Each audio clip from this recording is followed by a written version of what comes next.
Assalamualaikum warahmatullahi wabarakatuh.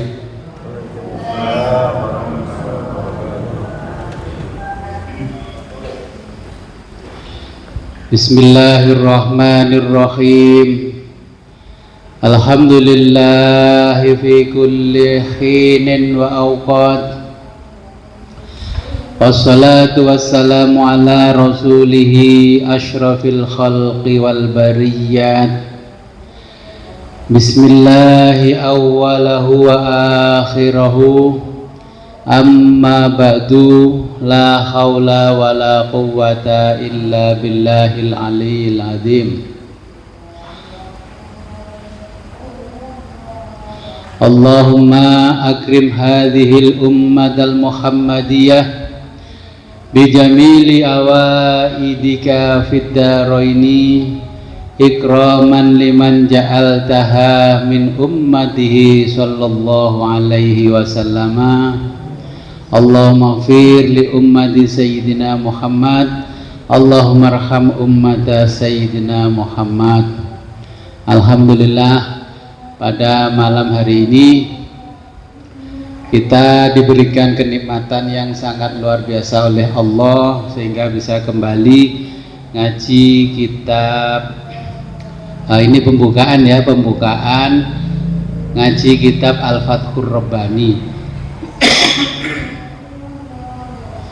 Sebelum kita mulai pengajian ini, marilah kita berkirim Fatihah terlebih dulu kepada junjungan kita baginda Nabi besar Muhammad sallallahu alaihi wasallam, kepada muallif kitab Al-Fathur Rabbani, kepada kedua orang tua kita. Semoga dengan berwasilah ini kita diberikan kemudahan-kemudahan oleh Allah Subhanahu wa taala dalam mempelajari kitab tasawuf Al-Fathur Rabbani. Ila hadratin Nabil Mustafa Rasulillah Muhammadin sallallahu alaihi wasallam wa ala alihi wa azwajihi wa auladihi wa dzurriyyatihi wa ahli baitihi wa jami' ashabil kiram. Insyaallah lahumul Fatihah. A'udzubillahi minasyaitonir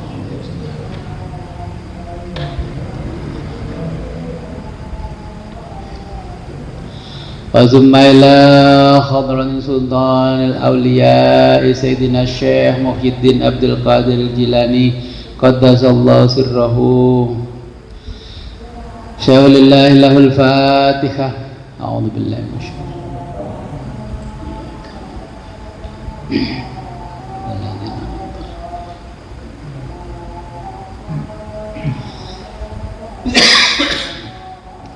wa zumma ila hadratin Syekhina al-Mukarram Abu Yashakur Yasin ibn Ibrahim rahimahullahu ta'ala wa nafa'ana bihi wa bi ulumihi fid dharaini wa li walidahi wa li masyayikhihi. Syaulillahi lahumul Fatihah.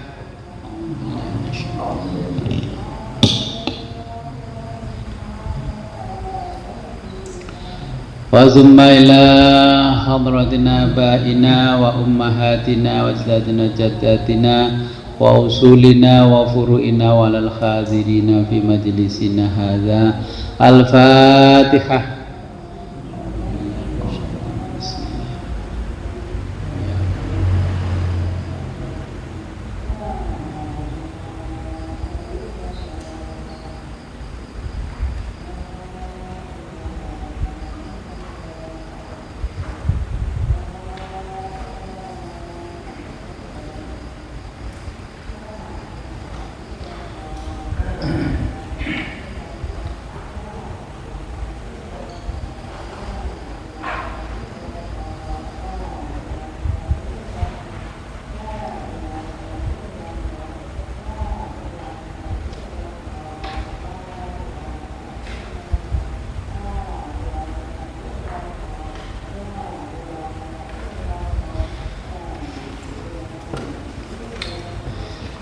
Oke, kita baca halaman 9. Bismillahirrahmanirrahim. ma yaftahillahu linnasi mir rahmatin fala mumsikalaha. Ma apa saja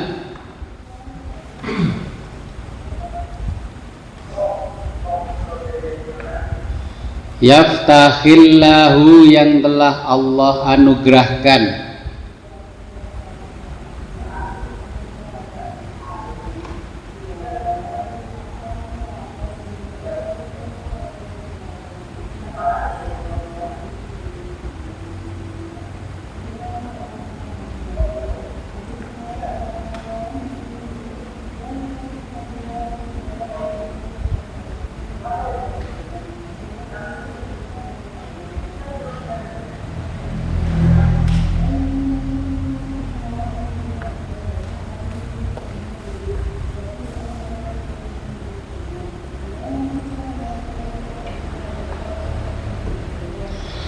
ma yaftahillahu apa saja yang telah Allah anugerahkan, linnasi kepada manusia, mir rahmatin berupa rahmat,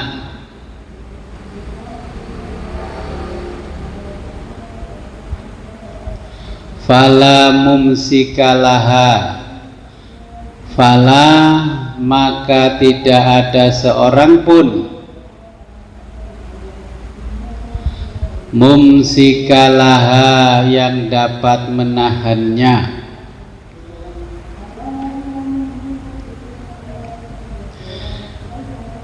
Itu surat Fatir ayat 35 ya. Bismillahirrahmanirrahim. Qala al-muallifu rahimahullahu ta'ala wa nafa'ana bihi wa bi ulumihi fid dharaini amin ya rabbal alamin. Allahumma ya Allah,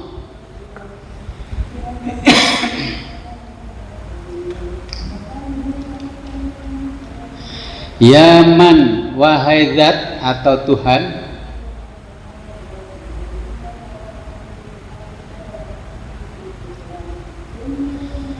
alima yang mengetahui,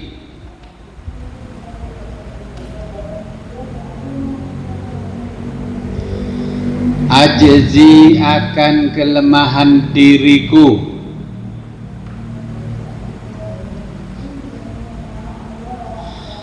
anhamdihi untuk memujinya,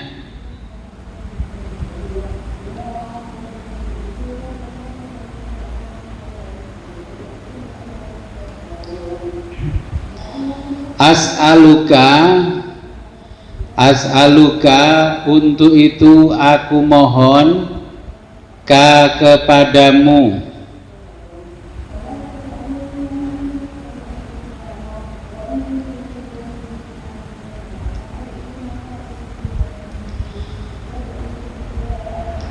biakmali hamidika. Jadi ini kalau terjemahnya ala pesantren Kak pas ini. Jadi begini, as'aluka untuk itu aku mohon kepadamu ya, biakmali hamidika. Jadi biakmalinya belakangan, jadi hamidika untuk dijadikan orang yang pandai memujimu. Hamidika itu untuk dijadikan orang yang pandai memujimu, biakmali dengan sempurna ya. Untuk itu aku mohon kepadamu untuk dijadikan orang yang pandai memujimu dengan sempurna. Ini kayaknya kalimatnya Syekh Abdul Qadir luar biasa ini. Jadi terjemahan ini agak sulit. Alladzi kasyafta lahu,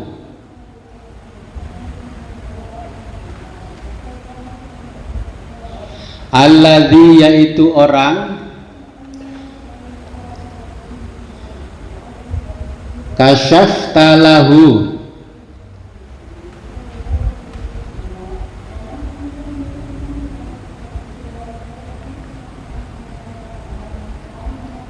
yaitu orang yang telah engkau bukakan. Alladzi yaitu orang kasyafta yang telah engkau bukakan.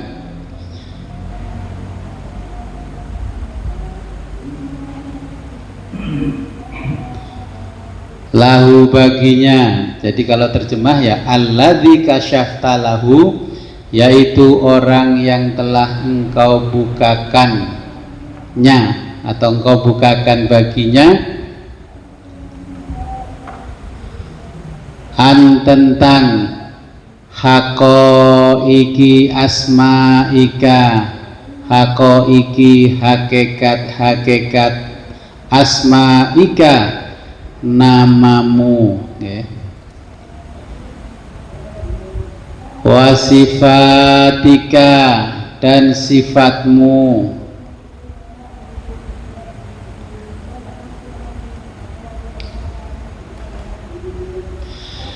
wadaqaiki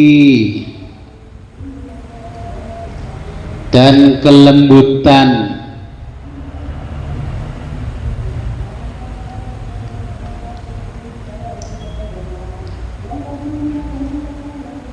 tajalliyati, tajalli atau manifestasi, dzatika dirimu,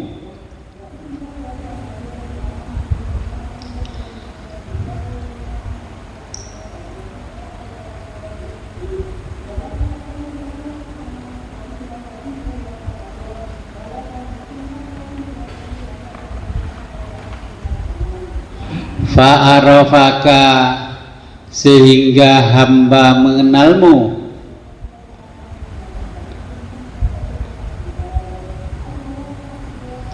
ma'rifatan dengan pengenalan,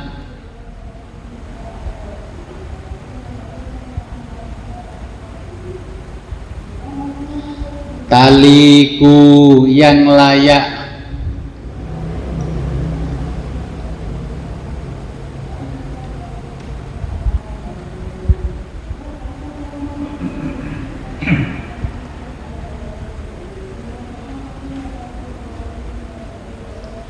bikamalatika dengan kesempurnaanmu,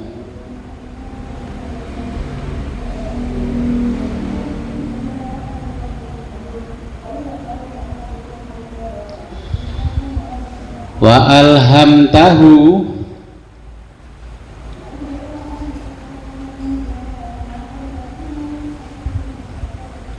wa alhamtahu dan orang yang telah engkau ilhami,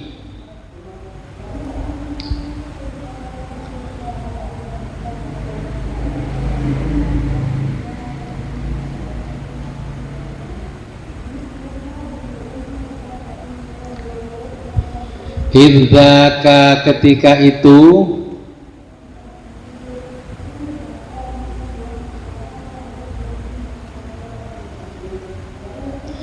min mahamidika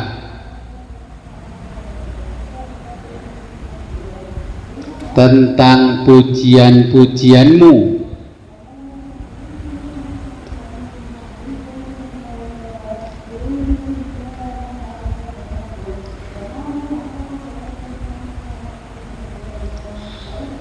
malam tulhimhu malam yang belum pernah engkau, malam yang belum pernah tulhimhu engkau ilhamkan,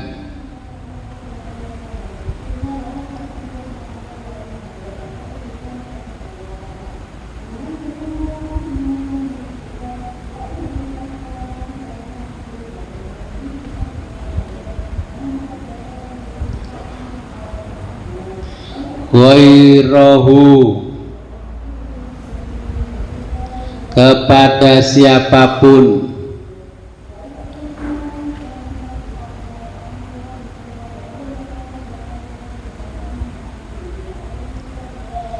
Kama seperti halnya,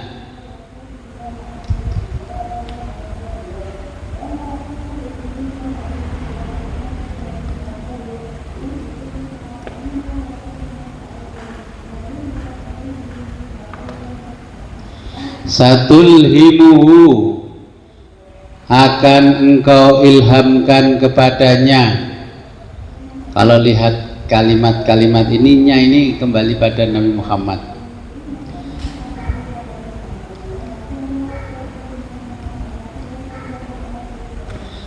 Dzalika mudha'afan,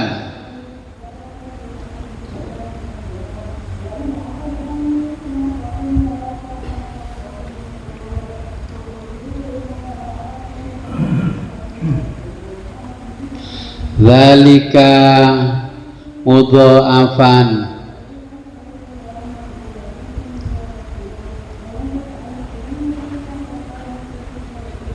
yaitu dengan berlipat ganda. Dzalika yaitu mudha'afan, dengan berlipat ganda. Fi yaumi, pada hari, fi yaumi, pada suatu hari,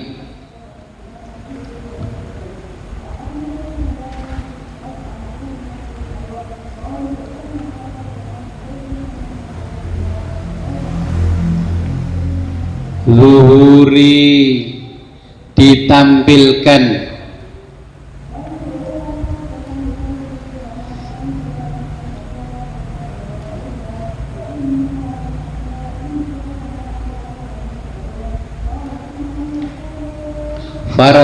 fardaniyatihi,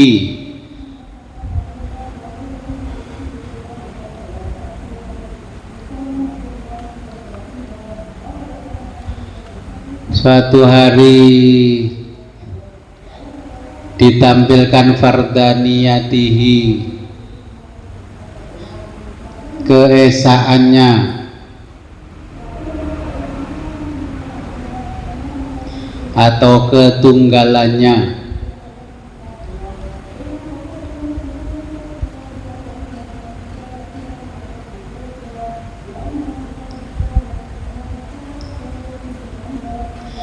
Allati, yang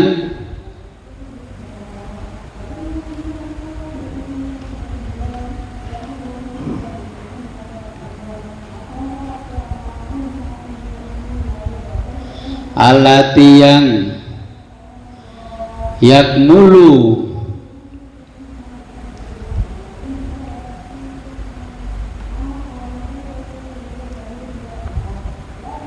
yakmulu, sempurna,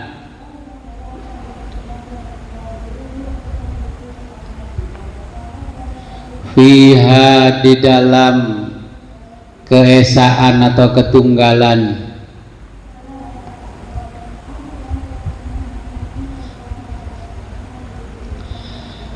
mazhariyatihi,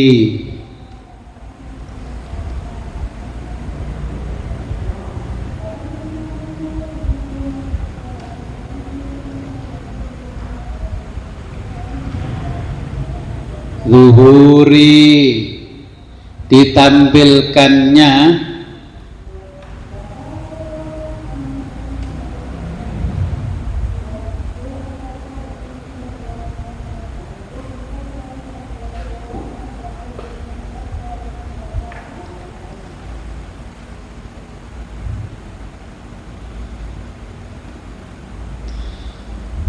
mazhariyatihi, aspek dohirnya,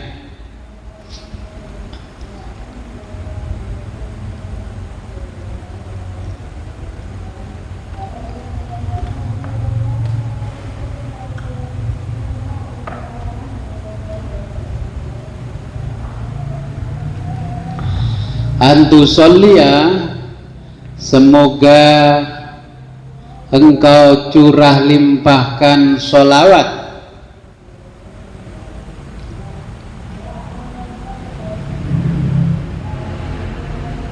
wa tusallima, dan salam,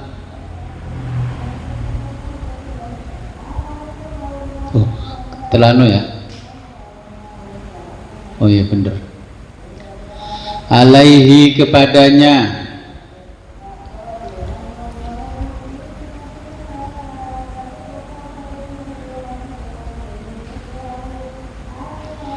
sholatan wa salaman,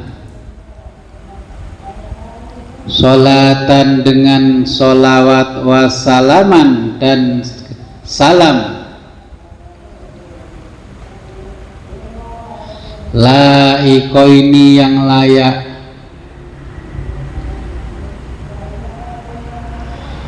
bikamali dengan kesempurnaan,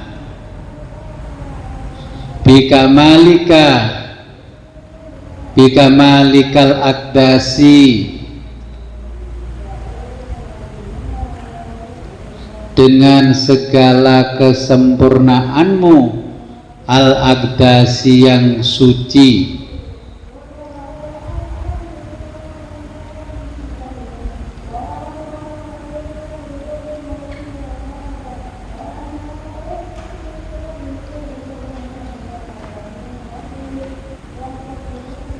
ala wujudihil anfasi, ala wujudihi atas wujud atau eksistensi, al-anfasi yang sangat mahal atau sangat berharga, boleh sangat bernilai.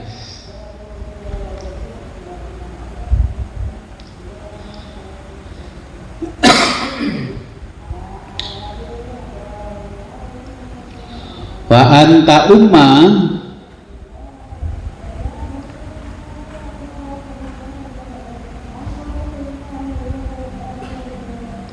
wa anta umma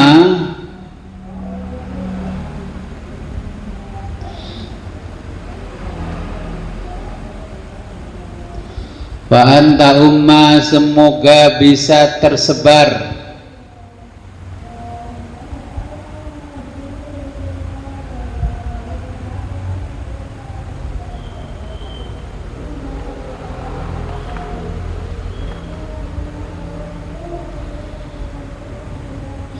bima dengan apa,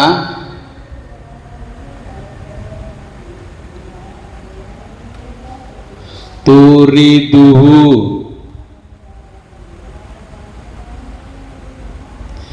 yang engkau sampaikan,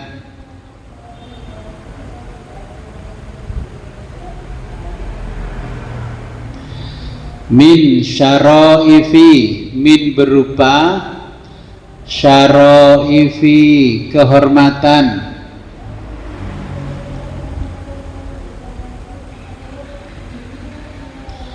sholawatika sholawatmu, wasalamika dan salammu. Jadi sholawatika wasalamika, sholawat dan salammu,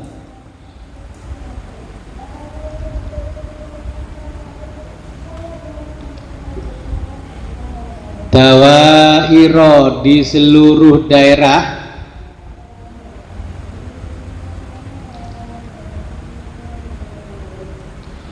wujudihil hissi, wujudihi wujudnya,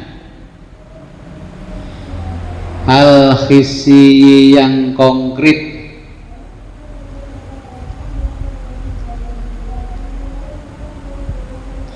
wa wujudihil maknawi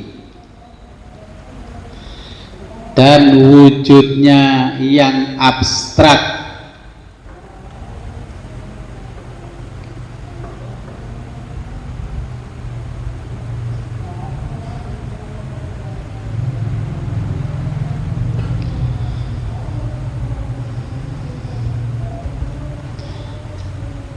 wa wujudihil maknawi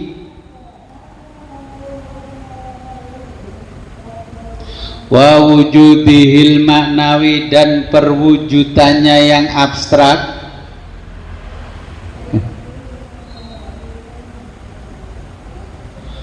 atau perwujudan abstraknya kalau penerjemahnya, dan perwujudan abstraknya.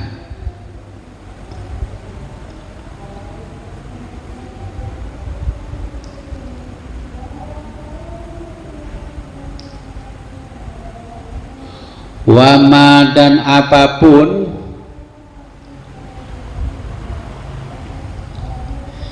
ya ta'allaku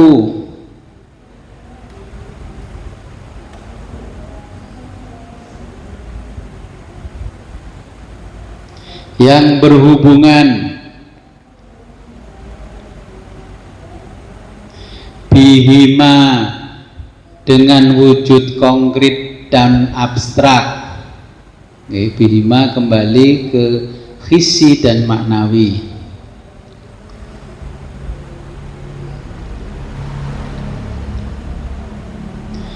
Min alamil khalqi,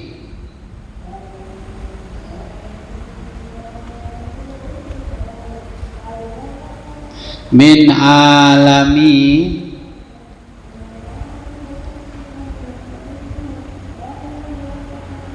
dari dua alam,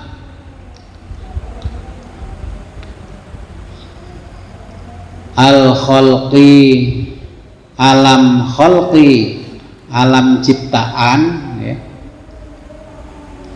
Wal amri dan alamul amri, yaitu alam amr. Kalau terjemahnya alam amri itu alam yang masih dalam firman Tuhan atau firman Allah.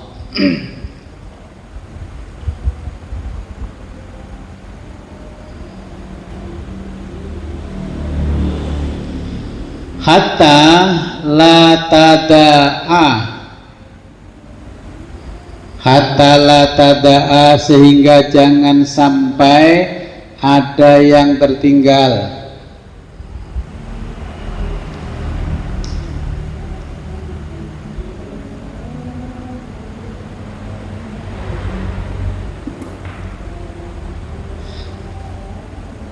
Sehingga jangan sampai ada yang tertinggal seorang pun. Tada'a, tertinggal seorang pun. Ya Rob, gini, ya Robbana, ya Tuhan kami, ahadan, seorang pun, seorang punya ahadan. Sehingga jangan sampai ada yang tertinggal, wahai Tuhan kami, seorang pun. Nah, kalau kita orang Indonesia ya, sehingga jangan sampai ada yang tertinggal seorang pun, wahai Tuhan kami. Ya, struktur bahasanya begitu. Jadi seorang punya ahadan.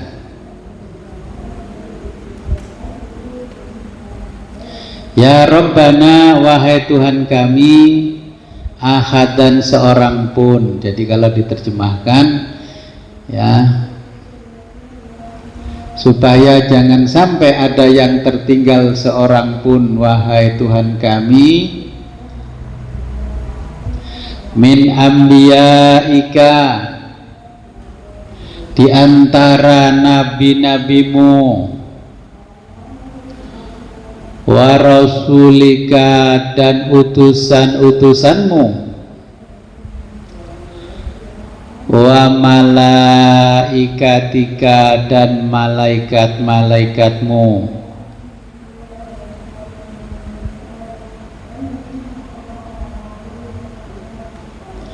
wa solihi, dan orang-orang soleh, ibadika, di antara hambamu,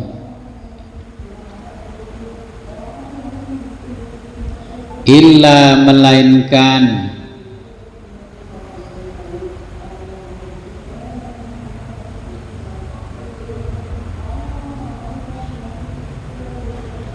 atau kecuali, illa, kecuali, waqad syamilahu, at-ta'mimu,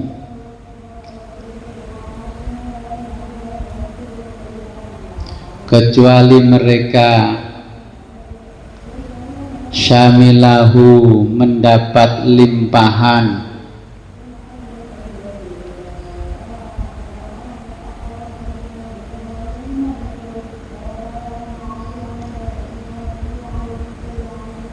At-tamimu yang meluas, syamilahu mendapat syamilahu tamimu yang mendapat limpahan yang meluas. Bidzalikal fadlil azimi, bidzalikal fadli dengan anugerah al-azimi yang agung. Ya, bahasanya Syekh Abdul Qadir luar biasa ini.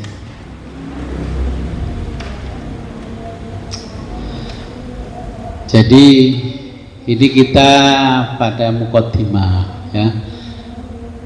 Sebelum melanjutkan ngaji tasawuf, ini level kedua ya, level kedua.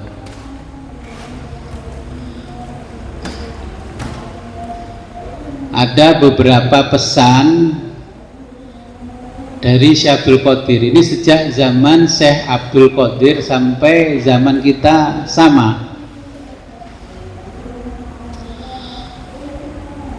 Orang-orang di luar kita itu ingin menghancurkan peradaban yang dibangun oleh Nabi ya, makanya dengan tasawuf ini kita supaya tidak mudah terbawa arus. Jadi bagaimana cara menghancurkan peradaban? Satu, dengan menghancurkan keluarga ya, keluarga. Nah, bagaimana cara menghancurkan keluarga? Di dalam keluarga menghilangkan peran seorang ibu. Tuh, sekarang kan ibu-ibu juga menghilangkan peran dirinya di dalam keluarga. Ngempengi aja nggak mau ya, takut gunungnya jatuh, doyong ya. Ini memang itu dari dulu berusaha seperti itu. Kayaknya orang-orang dulu nggak terpengaruh, orang sekarang terpengaruh. Kemudian ibu tidak lagi mendidik anaknya, anaknya ditaruh di daycare. Wong saya sendiri anak-anak itu dulu ya enggak, ibunya yang mendidik pembantunya.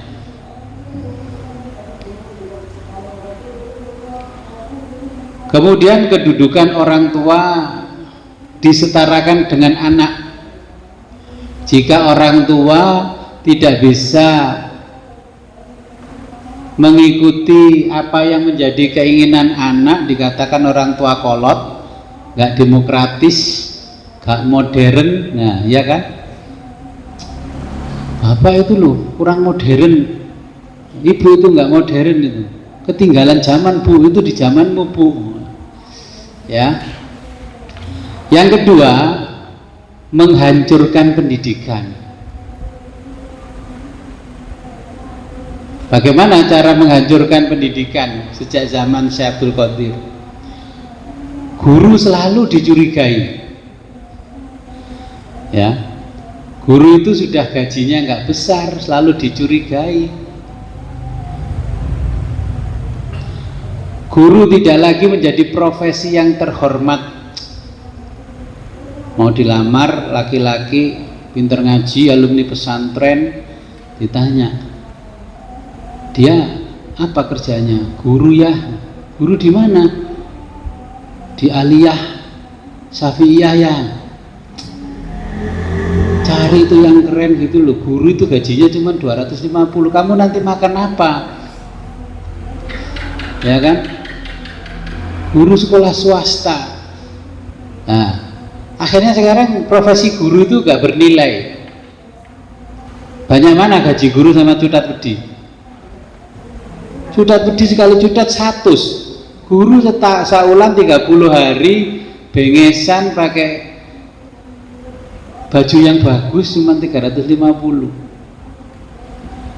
Ya memang dikondisikan seperti itu. Kemudian wali murid kalau dimintain SPP yang mahal, contohnya sekolah kok materialistis. Kemudian murid merendahkan gurunya. Nah, dari zaman dulu Guru itu ditugasi sebagaimana tukang laundry, kirim anak ndablek-ndablek, nanti kalau ndablek nakal diselentik laporkan polisi. Memang guru itu tukang laundry.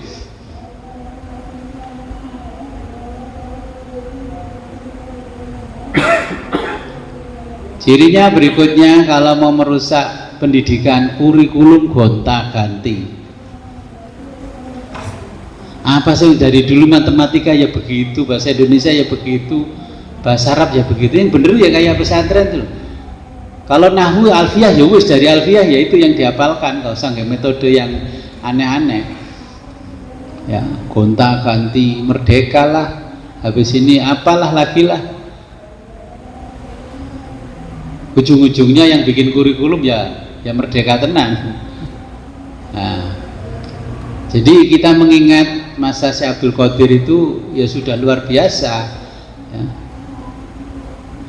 Kemudian yang ketiga, menjatuhkan reputasi pemimpin dan ulama. Kemarin kan reputasi ulama seperti ulama Lirboyo dijatuhkan, katanya feodal. Ini dari dulu, makanya kita itu kalau ngaji tasawuf harus lebih pinter daripada yang nggak ngaji tasawuf. Masyarakat diajari berani melawan pemimpinnya, bupatinya di demo, lurahnya di demo, presidennya di demo ya. Masyarakat diajari bagaimana melawan ulama kok miskin, ngatur hidupnya sendiri aja susah, ngatur orang lain ya. Nah ini memang akhirnya kesempatan-kesempatan itu digunakan oleh orang-orang yang tidak suka dengan Islam. Makanya saya sampaikan ke Bapak Ibu, banyak itu orang yang berkumpul dalam satu organisasi menyebut dirinya ulama, selalu menyerukan ukhuwah Islamiyah, tapi ukhuwah ormasiyahnya sendiri aja nggak rukun, gegeran aja gara-gara bengkok. Nah itu kan zaman Syekh Abdul Qadir ya sudah ada seperti itu. Nah, kita itu diingatkan ya, jangan sampai menjatuhkan reputasinya ulama. Kadang-kadang kan kita berlebihan, pokoknya santri nderek kiai, ujung-ujungnya menjatuhkan kiainya dengan menjual organisasinya.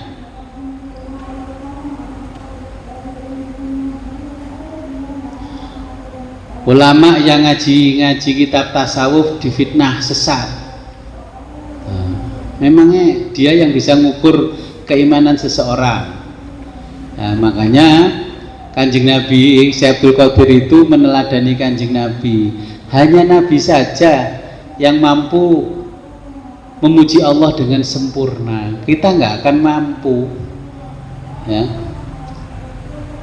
Di situ ada kalimat alhamdulillah dan asyukru. Kira-kira apa bedanya? Yang satu alhamdulillah, yang kedua asyukurulillah. Apa bedanya kira-kira? Alhamdulillah apa kalau seperti kita sehari-hari? Segala puji bagi Allah. Iya, terjemahnya segala puji, tapi maksudnya apa?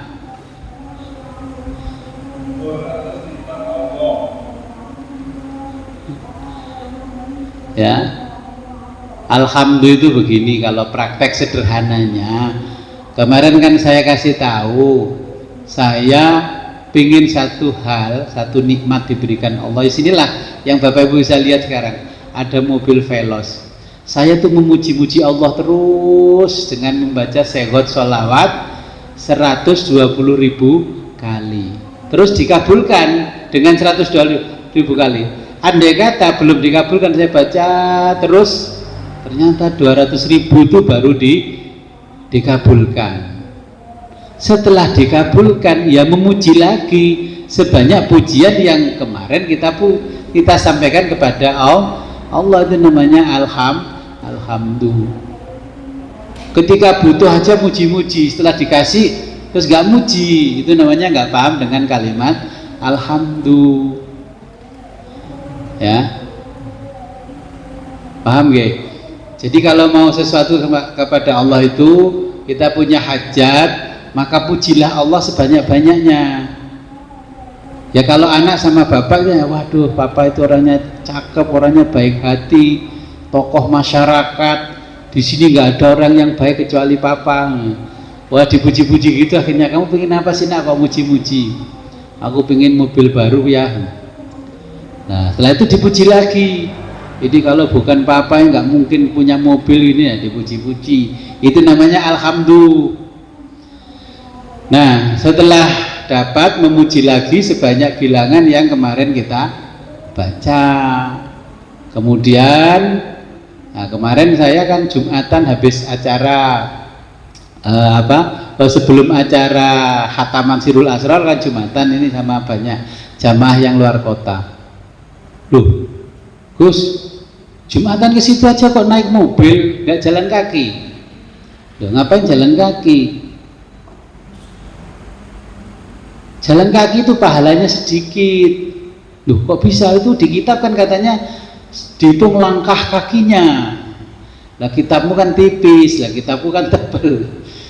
Nah kan kemarin minta sama Allah supaya kalau pergi Jumatan nggak kepanasan, nggak kehujanan. Sudah punya mobil, ya pergi ke masjid bawa mobil yang mewah. Jangan ke masjid bawa sepeda ontel neyeng karatan. Ketika kita membawa kendaraan yang karatan, kira-kira menjatuhkan mukanya Nabi apa enggak? Kok yang bagus-bagus itu bukan masjid bawa mobil? Kan cerminannya orang Islam itu miskin. Makanya yang punya mobil itu bawa aja mobilnya, pahalanya lebih banyak bawa mobil daripada bawa sepeda ontel. Ikut menaikkan citranya Islam bahwa orang Islam itu kaya, nggak miskin-miskin. Jumatan sandalan teklek, sandal itu ya karfil lah minimal. Kelompen terus talinya tali ban. Tuh, ini namanya mensyukuri, syukrulillah ya. Terus ada orang, kenapa kok nggak pergi? Masih hujan, nunggu hujannya reda loh. Dulu minta mobil itu kan supaya kalau hujan nggak kehujanan. Kok giliran dikasih mobil sama Allah, keluar dia eman mobilnya kotor. Kan keliru itu, nggak bersyukur. Ya kita nggak ada masalah lah, hujan ngaji nggak ada masalah karena punya mobil. Nah itulah namanya kita tadinya memuji, sekarang mensyukuri. Akhirnya sampai ambil rapot saja nanti kata Gus Wid lebih baik ambil rapot bawa mobil. Akhirnya jejer-jejer, jalannya macet. Ya manfaatnya Pak. Oh berarti orang yang sekolah di sini nih anak swasta orang tuanya top ini. Kalau sana ambil rapot goreng kek goano nggak top di sana. Loh, makanya ini cara mensyukuri nih nikmat. Mau dikasih mobil Jumatan masih bawa sepeda ontel, malah jalan kaki. Pahalanya besar mana? Dia bawa mobil. Bawa mobil di garasi, ibu pilih dikerudungi neyeng tambahan.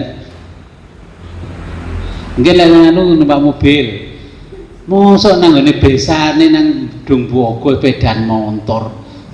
Bawa mobil gitu loh biar kesannya besanku sugih. Itu mensyukuri nikmat. Lama-lama diambil lagi mobil sama Allah. Itu loh. Makanya saya kasih itu tempat parkir yang sangat luas. Nanti jamaah itu parkirnya di sana ya bawa mobil. Yang depan rumah berarti ya nggak bawa mobil. Yang keluar dari sana berarti jamaah kelas menengah ke atas. Yang di depan berarti kelas BLT. Nguntil ya kelas BLT. Rumahnya apa? Nanti ATM yang dibawa bukan isinya 1 miliar, ATM beras. Saya tuh punya ATM beras itu. Tombol ATM keluar berasnya 20 kilo grotok. Nah itulah kalau orang tasawuf ya begitu, jangan menjatuhkan martabatnya Nabi. Masa umatnya miskin-miskin, Punya mobil Jumatan, jejer-jejer itu mobilnya yang bagus-bagus. Masa kalau kesannya ke masjid itu mesti sendalnya hilang? Karena apa? Kok bawa sendal jelek-jelek? Karena takut sendalnya hilang. Di rumah Allah aja nggak aman. Bayangkan kalau di pasar, lebih nggak aman lagi. Karena mereka itu tidak paham bagaimana memuji Allah, tidak paham bagaimana bersyukur kepada Allah. Nah, ilmu tasawuf yang dimiliki Syekh Abdul Qadir itu sangat mahal. Maka tidak sembarang orang yang bisa ngaji ilmu tasawufnya Syekh Abdul Qadir. Kalau ilmu, ya ilmu jenengan itu Bapak Ibu belajar sampai, kalau kuliah sampai doktor, katakanlah begitu ya, di akademis. Kalau ilmu pengetahuan tanpa akhlak dan adab, itu namanya arogan. Makanya adab itu adalah filter arogansi keilmuan. Jadi biar kalau punya ilmu tidak sombong. Nah, tasawuf ini adalah filter arogansi keimanan.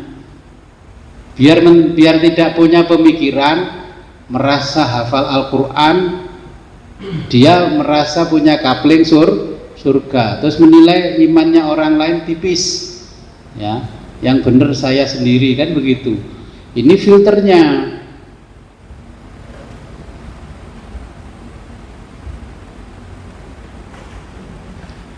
Contohnya hari ini, kenapa banyak musibah? Dulu itu pesantren tidak banyak, ya gak melecek di mana-mana pesantren. Pesantren itu hanya terbatas di tempat-tempat tertentu. Kiai itu juga terbatas. Penghafal Quran itu sedikit, sekarang udah ribuan. Ya. Tapi kenapa bencana ini kok seperti ini? Ini kalau di zaman Syekh Abdul Qadir dijelaskan. Orang berlomba-lomba menghafal Al-Quran, menghafal fikih, menghafal kitab-kitab agama, tapi tidak seorang pun yang mengamalkannya. Berapa sekarang santriwan santriwati tahfidz di mana-mana?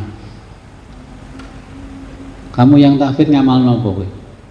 Berapa ayat yang sudah kamu amalkan? Nah, makanya tasawuf itu supaya apa?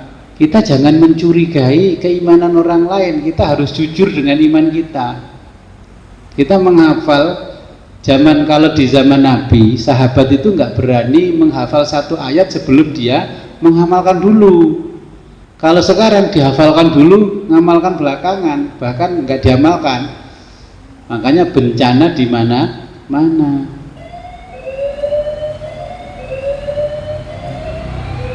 Kata Syekh Abdul Qadir begini, kamu jangan mencurigai, sibuk mencurigai iman orang lain, sibuklah mencurigai keyakinanmu sendiri. Ibadahmu itu sudah benar apa belum? Talqin aja baru ditalqin sekali, disuruh nyembelih ayam 300.000 aja sudah bilangnya mahal. Loh, tasawuf model apa? Contohnya begini, kenapa sih saya makin kesini kalau dititipi orang-orang itu saya nggak mau. Kalau Bapak Ibu disuruh menyembelih untuk selamatan, ayam yang dibawa ke sini kan mesti kecil. Ya bener aja yang kecil itu 100.000.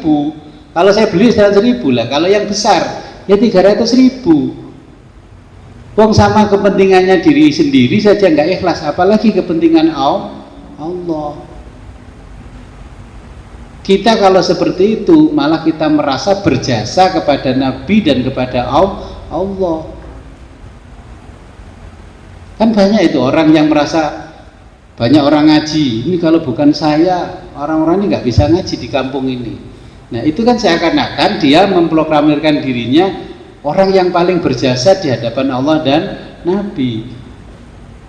Padahal hidayah itu yang memiliki adalah Allah. Nah, kalau orang tasawuf mikirnya jangan begitu. Jangan sok mengajari Allah dan Nabi. Siapa yang beriman, ya siapa yang paling banyak menghafal ayat, menghafal hadis. Kalau orang tasawuf semakin banyak menghafal Al-Quran, ya, menghafal ayat, menghafal hadis, semakin takut karena tidak mengamalkan. Menghafal Al-Quran, masuk ke toilet itu sudah ada tulisan kan di depan, alas kaki, sepatu, sandal, kelompen dan sebagainya mohon dilepas. Nah, terus masih naik ke situ pakai sendal, masuk nggak ilmu tasawufnya? Ya nggak masuk. Sama kotoran aja masih jijik, tapi kenapa nggak jijik sama dosanya? Sama kotoran gitu aja jijik. Orang kalau tasawuf itu yang jijik itu dengan dosanya, bukan dengan kotoran kambing, kotoran manusia. Ya. Bagaimana kita bisa memuji Allah? Wong selama ini kita tidak pernah memuji Allah. Nah, kalau sudah belajar agama, banyak menghafal ayat, hadis, keinginan orang-orang itu kebanyakan ingin jadi juru selamat. Ya. Kemudian ingin jadi jaksa, ingin jadi algojo, terus bisa menentukan kalau kamu sesat, kamu nggak masuk surga, kamu masuk neraka. Jadi seakan-akan dia belajar itu sudah tahu daftar hadir di surga itu siapa saja yang dapat undangan. Ya kayak saya punya acara itu siapa aja yang dapat undangan, dia sudah tahu. Yang mau masuk neraka siapa saja dia sudah tahu. Nah ini harus kita hindari. Ya. Jangan merasa sok tahu.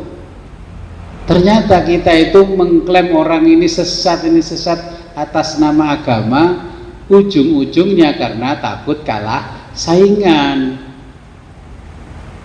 Itu kok enak lek ngaji, kiroahnya enak. Kita dibenci orang itu bukan karena kesalahan kita di zaman akhir, karena prestasi-prestasi kita. Omah kalah mewah, ya benci. Mobil kalah mewah, benci. Ya nggak jauh-jauh lah. Saya bangun rumah sebesar ini tidak ada yang namanya dari warisan sesenti pun tidak ada. Tapi kata orang yang kalah terang benderang dengan lampu saya, itu bangun rumah segitu besarnya mahal itu dari jual warisan. Sampai saya nggak tahan tak cerita nonangane wong-wong sing khataman. Padahal kan saya tahu siapa yang cerita sama yang tidak cerita.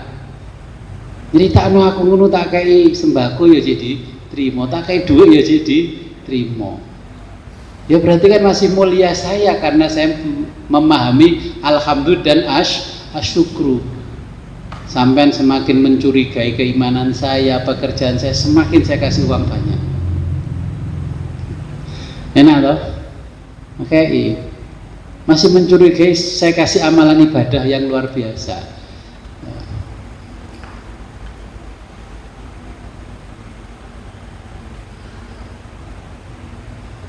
Jangan sibuk ceramah di atas mimbar atau tidak di atas mimbar, ya, terus membagi-bagi kapling surga, membagi-bagi kapling neraka.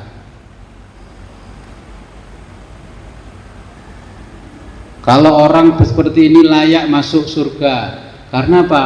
Bajunya sudah seperti wali kutub, jalannya sudah diatur, matanya kalau jalan merunduk. Orang tasawuf yang dinilai bukan fisiknya tapi hatinya. Merunduk itu pencitraan. Jadi kalau orang tasawuf itu berjalan ya apa adanya. Ada orang itu saya antar pakai mobil ke pulbis, saya celana biasa, celana chinos. Guru, kok nggak menampakkan diri sebagai seorang yang ngajar tasawuf? Loh, punya harta banyak kok dipamer-pamerkan ke orang. Kalau punya emas 1 kilo masa dibawa terus berjalan kemana-mana? Kan ya harusnya disimpan di rumah biar nggak dirampok sama orang. Jadi jangan tertipu dengan baju yang keren, terus wajah yang glowing, ya, songkoknya sampai 70 cm ke atas.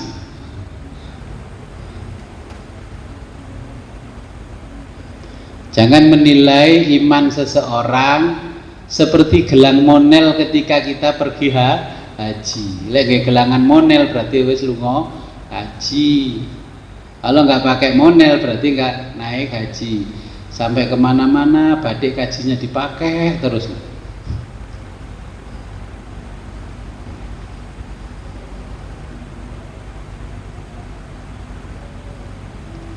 Jangan mudah mempertanyakan iman orang lain. Yang ditanya harus imannya sendiri. Karena apa? Ibadahnya orang tasawuf itu bersifat rahasia. Kita berkawan sabda dengan Allah itu supaya harmoni di tempat khusus. Pacaran itu yang nyaman ya di tempat khusus, gak di alun-alun. Orang selingkuh itu nyamannya di mana? Jadi tempat khusus. WA saja dikasih khusus, dikasih pin lah, dikasih itulah.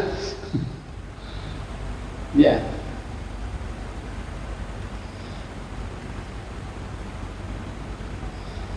Jangan memiliki sikap merasa sangat berjasa pada agama, pada Nabi, ya, kepada Allah.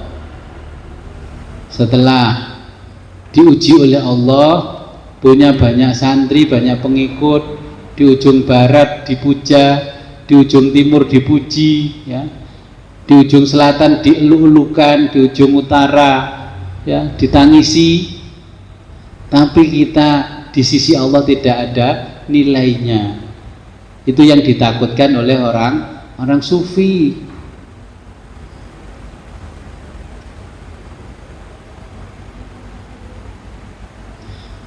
Jangan merasa menjadi orang yang paling beriman, paling suci, ya. Lebih baik duduk di pinggir pasar, ya, kepalanya nyunggi sendal kotor tapi memikirkan Tuhan. Ini filosof Al-Qaterbani. Saya membaca, wah filosof tenan ini, masuk pelajarannya, ya. Daripada bapak ibu duduk di masjid tapi mikirkan sendal, pilih mana? Iktikaf di masjid yang dipikirkan bukan Allah tapi sendalnya takut hilang. Banyak orang belajar ilmu tauhid berjilid-jilid tapi masih ragu dengan keberadaannya Allah. Ngomongkan tauhid sampai dihafal itu yang namanya nadhaman ilmu tauhid. Allah wujud kidam baqo mukhalafatu lil khawadisi, tapi nggak yakin dengan peran Allah di dalam diri kita, selalu mencurigai Allah saja. Kalau ada orang yang nggak benar mengatakan dalam hati Allah itu salah ngirim hidayah kepada dia, padahal yang dapat hidayah orang itu bukan yang mencurigai. Belajar tauhid sudah khatam beberapa jilid kitab sampai yang tebel-tebel, tapi kenapa masih meragukan keberadaan Allah? Percuma belajar tauhid. Berarti tujuan belajar tauhid untuk berdebat, bukan untuk meyakini adanya Allah. Ya tidak jujur.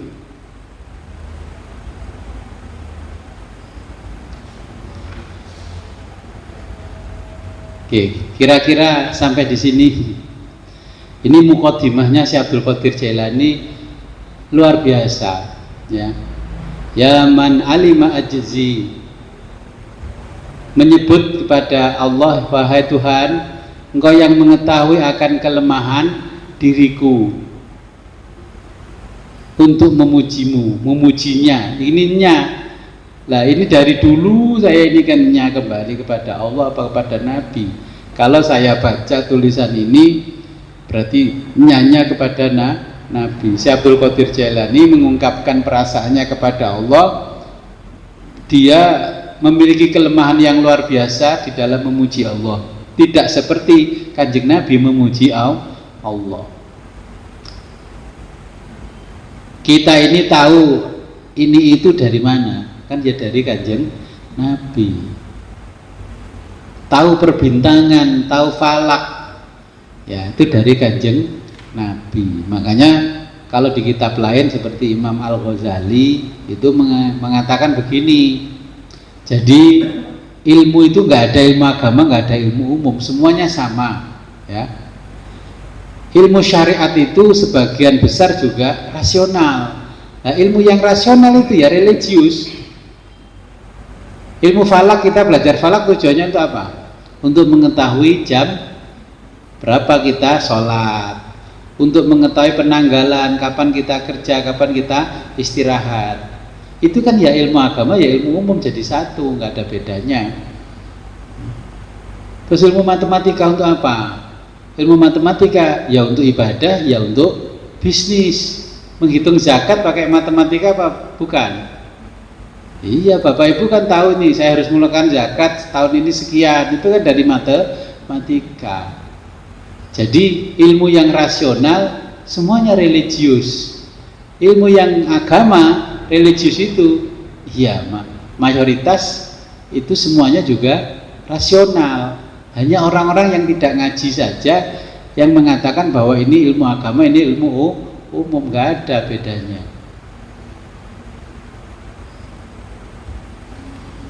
Oke, mungkin ada pertanyaan. Kalau nggak ada pertanyaan, saya lanjutkan di bawahnya. Oke, monggo. Waalaikumsalam. Hari ini kita tahu, kita tanya-tanya dengan bisa. Di situ banyak menerangkan hal-hal yang lain. Dan ini bahwa mengatakan tasawuf itu utama seperti itu. Dan kita sudah masuk tasawuf sudah pernah juga. Dan yang satu kemarin aku yang tapi kita sudah latihan. Tapi orang tasawuf ini tidak perlu ceroboh ketika memuji kesalahan. Kalau yang mengenali kata-kata itu lebih. Jadi bicara syariat itu ketinggalan kok nenteng aku kata kiai-kiai itu drama berlaku enak pun menjadi Islam bahkan syariat mampu tapi ini nopo kan Nabi ini tidak pernah sama sekali kalau ini mengajarkan tentang keringanan artinya tidak pernah ini selalu disiplin mengatakan Allah itu dengan hati-hati cerita-cerita tentang tiap-tiap cerita sawah atau suatu kejadian bagus alim alamah ini selalu diambil selalu berhati-hati dan sangat baik. Ini nopo keperhatian ini, nopo kehati-hatian ini, nopo memang dari tingkatan ilmu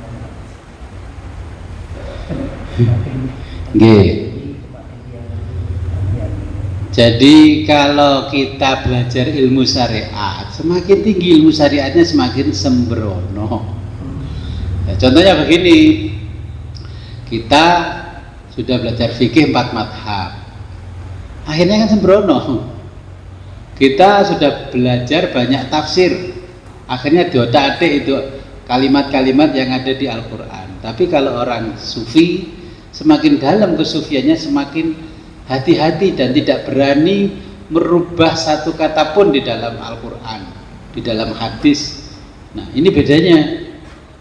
Nah kalau dia ngomongnya saya ini ngaji tasawuf, kok kedalaman ilmunya kita gali kok cuman sedalam sungai berantas, ya berarti bukan tasawuf. Tasawuf itu semakin digali semakin dalam. Contohnya begini, ketika kita membantu seseorang, ya dari awal kita berkata ingin membantu orang itu karena Allah. Lama-lama kita nolong orang itu butuh saksi selain Allah enggak? Nah, jangan dikira orang tasyakuran itu di dalamnya tidak penuh dengan dosa. Kufur yang hari ini banyak kufur yang dikemas dengan syukur.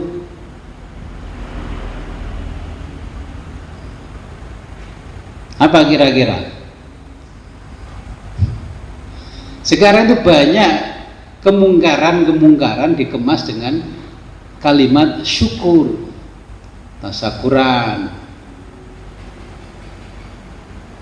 Nah, kalau orang-orang yang mempelajari kitab tasawuf,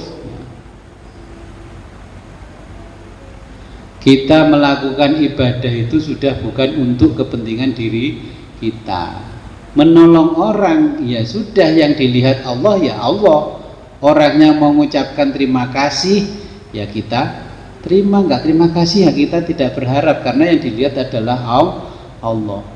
Terus ketika bantu dapat di tengah-tengah jalan, terus takut ketahuan istrinya, loh ini kan berarti ketasawufan kesufian kita itu belum mantap. Ya pandang saja Allah, jangan pandang istri, jangan pandang suami. Kalau ngomong istri ya mesti aja istri ngomel-ngomel. Apalagi yang dibantu itu nggak pernah ngerti, nggak pernah berterima kasih. Nah, kalau saya biasakan mau bantu orang, istri saya kasih tahu. Aku mau bantu si A, gimana? Bantu di bidang apa? Ini. Ya udah nggak apa-apa.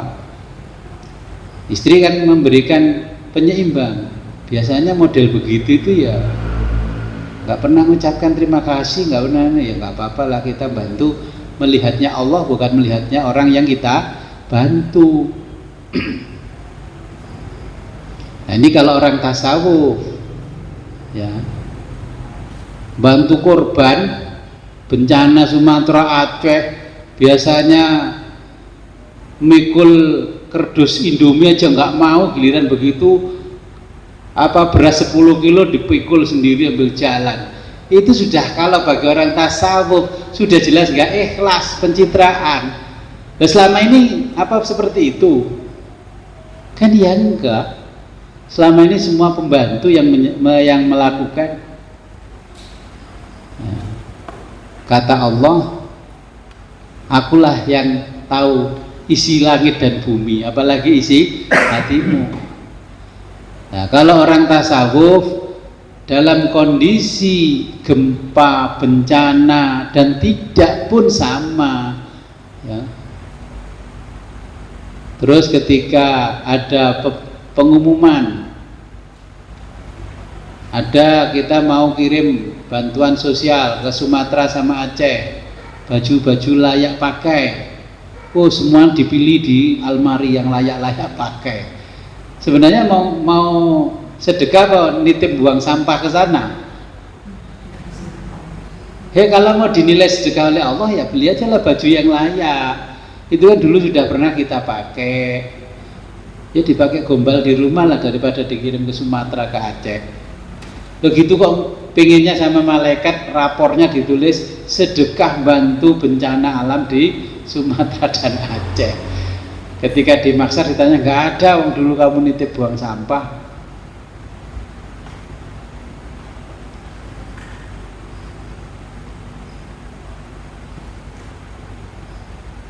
Kata Allah, ketika kamu menolong orang lain, namamu ingin dikenang apa enggak?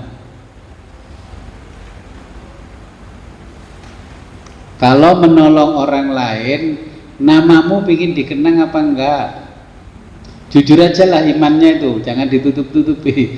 Syekh Abdul Qadir sudah tahu kamu ingin dikenang apa Allah yang ingin dikenang. Makanya Syekh Abdul Qadir nggak boleh mencurigai orang lain, keimanan orang lain. Kita pakai jubah, pakai topi yang meyakinkan, pakai baju muslim yang meyakinkan, tapi amalan kita masih ingin dikenang oleh orang lain.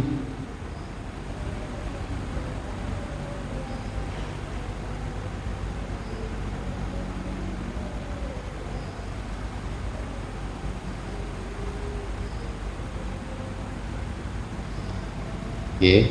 Jadi ini masuk ke level kedua. Kira-kira siap? Oke. Jadi apapun yang kita lihat adalah Allah. Kalau buah musim nanti bentar lagi kan raya besar itu kan banyak buahan, orang mantu ya, nikahan, hajatan. Kalau orangnya miskin diamplopi 500 apa cuma 50.000? Agus, kalau orang begitu kita kasih 500.000 nggak balik nanti. Kalau orangnya kaya kayak saya gini mentereng, mau ngasih 100.000 sungkan. Wah, kayak nang Gus Wid 1 juta ini. Karena ketika naruh 1 juta itu punya harapan, kenangan dari Gus Wid nanti kalau saya mantu lagi juga disumbang 1 juta. Berarti yang dipandang Allah apa orang kaya? Iya. Kan kalau buah ke orang miskin kan alas apa umumnya? Kan gitu kan ngomongnya. Buahnya apa umumnya aja lah. Umumnya berapa di sini 25 ya, ikut aja 25. Iya kan? Yang punya hajat juga nakalan. Gak usah dikei tonjokan Gus Wid, aku gak tahu ketibanan Gus Wid ya. Gak pernah kedelean itu gak mau ngundang orang sekarang. Tapi pasang sound system di luar, dangdung ragam nonjok pasang sound system. Nah, ditiru sampai uti mau nikah.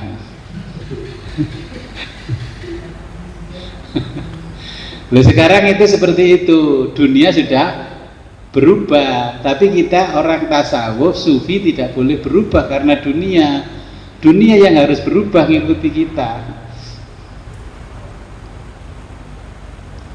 Nah, coba Bapak Ibu kalau nyuruh orang ngimami tahlil, terus kiai kampungnya sendiri kasih apa? Paling berkat ya sama yang lain. Coba kalau ngundangnya kiai luar, amplop 1 juta aja masih sungkan. Seharusnya kan yang dihargai itu yang setiap hari bersama kita. Kiai kampung itu malah cilaka jadi kiai kampung, nggak dapat apa-apa, dapatnya berkat. Terus kalau mimpin tahlil, tambah yasin, tambah doa arwah, terus setor arwahnya banyak sekali. Nah, kalau orang tasawuf, ya malah kiai kampungnya yang dikasih. Malah kiai di kampungnya nggak pernah dibelikan baju lebaran. Belikan baju ya gitu. Ojo larang-larang Bu, iki 100 iki cukup Bu. Dan nukokno kuli gak apa-apa 100, kiai dibelikan ya 100.000. Paling gak itu ya beli untuk kiai itu ya mereknya Danar Hadi. Ya saya nggak mau promosikan Danar Hadi, memang yang kelas keren itu ya Danar Hadi. Jadi dipakai itu kelihatan auranya, aura murah sama aura mahal.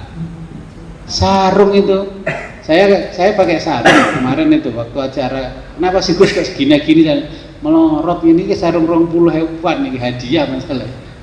Ngono sing iki hadiah ndonga muga-muga paling kabul kajate.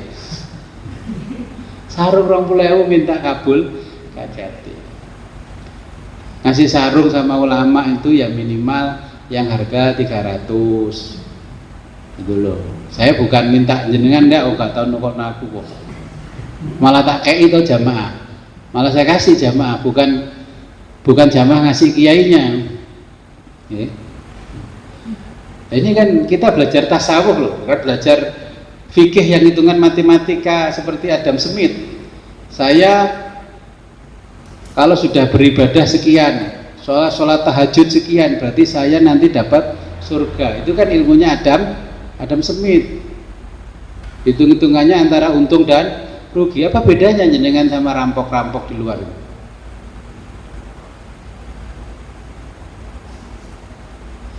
Ibadahnya nggak pernah ada yang ikhlas. Berdoanya Allahumma ajirna minan nar, Allahumma ajirna minan nar. mau dimasukin surga kayak neraka kayak bagi orang tasawuf itu terserah Gusti Allah. Dimasukin neraka, kalau yang masukin Allah nggak panas, nggak api itu. Ibrahim dibakar, Namrud itu panas ya? Ya enggak, walaupun dimasukin neraka nggak panas kalau Allah ini. Terus ketika dimasukkan surga kayak dikasih hotel, terus nggak ada AC-nya, ruangannya tertutup, sumuk nggak? Ya sumuk. Mikirnya orang tasawuf itu terserah Allah.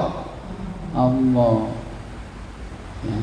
Ketika Ramadan puasa itu masih mikir diri sendiri apa mikir Allah?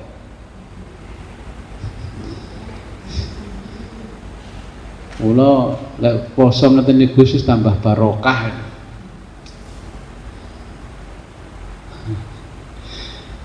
Ketika sholat mikir diri sendiri apa mikir Allah? Berarti levelnya belum sampai pada level tasawuf, apalagi hakikat belum sampai. Berarti masih di pintu gerbang tasawuf. Makanya nanti itu saya bikinkan banner yang besar, baliho saya tulis besar, 6 kali 2,5 meter. Saya ditanya orang, kok besar Gus? Ya kalau jadi dokter itu ya harus pakai pamflet di depan rumahnya bahwa dia itu dokter, biar kalau orang lain ada yang butuh pertolongan kan tahu kalau di sini ada dokter. Kalau kamu nggak nulis plang dokter malah kamu berdosa. Nah saya ngaji tasawuf selama ini orang nggak paham, tak tulis ya sing gede. Di sini tempatnya orang ngaji tasawuf.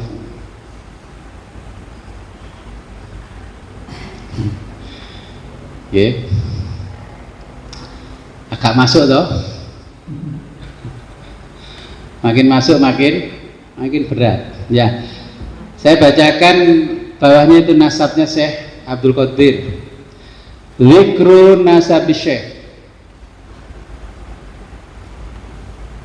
Ya, zikru nasabi, zikru menuturkan nasabi Syekh Muhyiddin.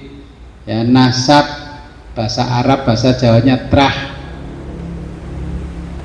Syekh Muhyiddin, namanya Muhyiddin. Ya, Muhyiddin itu menghidupkan agama. Namanya Abdul Qadir karena beliau itu menghidupkan agama.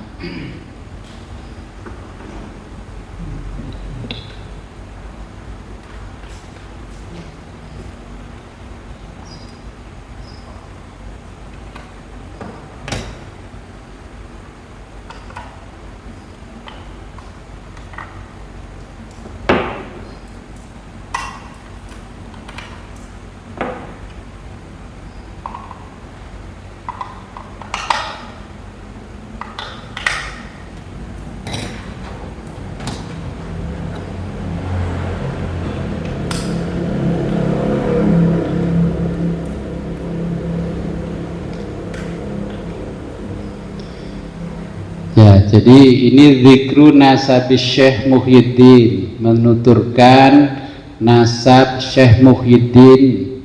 Ya, beliau adalah Abu Muhammad, bapaknya Muhammad. Jadi punya anak pertama namanya Muhammad.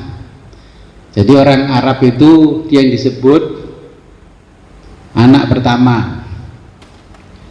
Abu Muhammad, bapaknya Muhammad, Abdul Qadir, namanya Abdul Qadir. Abdul Qadir bin Abi Solihin. Jadi Abdul Qadir bin Abi Soleh. Jadi bapaknya punya anak namanya Soleh, Abi Soleh, yaitu Musa. Ya. Musa bin Abdullah al-Jili. Jadi Musa bin Abdullah al-Jili. Kalau melihat sekarang Jili itu di Turki. Jadi si Abdul Qadir orang Turki bapaknya, ya, hijrah ke Baghdad. Bin Yahya Az-Zahidi, ya. Al-Jili bin Yahya Az-Zahidi bin Muhammad bin Dawud bin Musa. Jadi Yahya Zahid ibn Muhammad bin Dawud bin Musa bin Abdullah bin Musa bin Abdullah Al-Mahdi ya, bin Al-Hasanil Musanna ibnil Hasan ibni Ali ibni Abi Thalib. Jadi masih anak cucunya ya, Sayyidina Ali bin Abi Thalib radhiyallahu taala anhum ajmain. Ini nasabnya.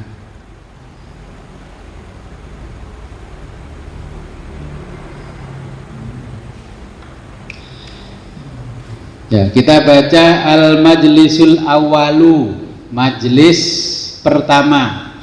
Jadi muqaddimah langsung majlis pertama.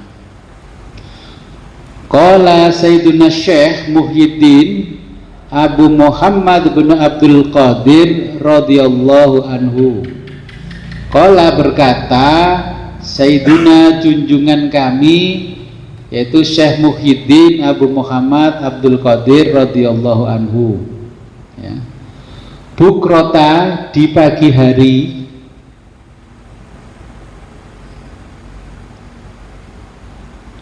Yaumal Ahadi pada hari Ahad atau Minggu ya, kalau terjemah kita ya Minggu, tapi karena kita merujuk ya Islam ya Ahad, birribati di pesantren beliau,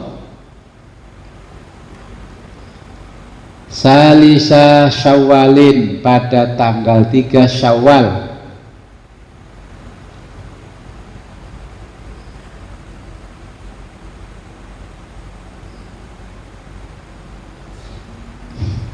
sanata tahun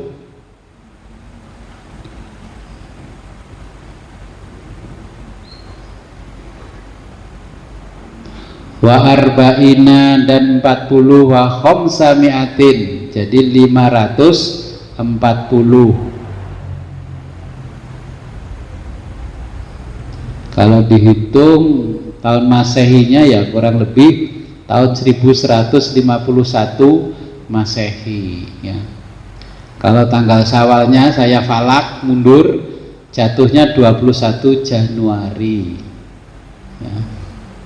21 Januari tahun 1151 Masehi.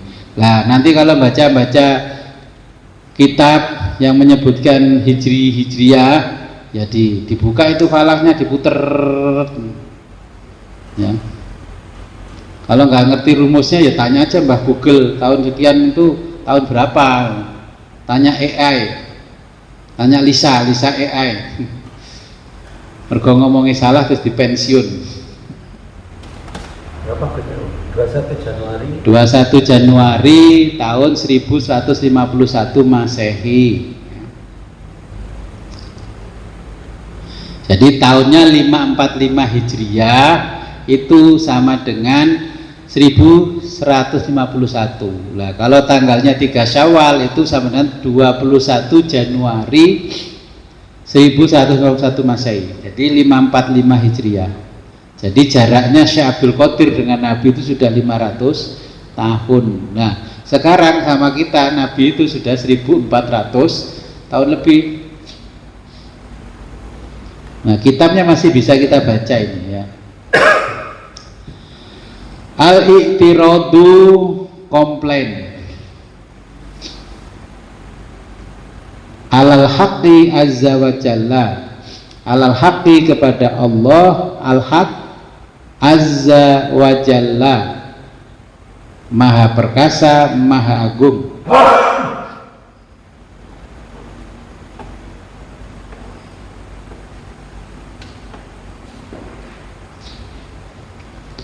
Al-i'tiradu komplain alal haqqi kepada Allah al-haq azza wa jalla maha perkasa maha agung. Inda ketika nuzulil aqdari ditetapkannya takdir ya. Ketika Allah menetapkan takdir kepada kita, terus kita ini mendesah, ya Allah, itu sudah disebut komplain ya. Menceritakan kepada orang lain juga disebut komplain. komplain. Kalau sudah komplain, kata Syekh Abdul Qadir, mautuddin, tandanya adalah kematian agama pada diri kita. Mautut tauhidi, dan yaitu kematian tauhid.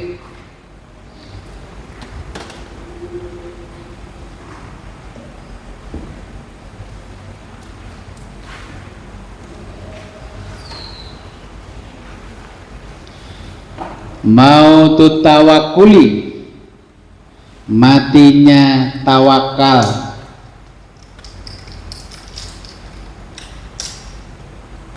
Jadi ngomongnya tawakal, ngaji tauhid ya percuma. Wong ketika ditetapkan oleh Allah takdirnya komplain.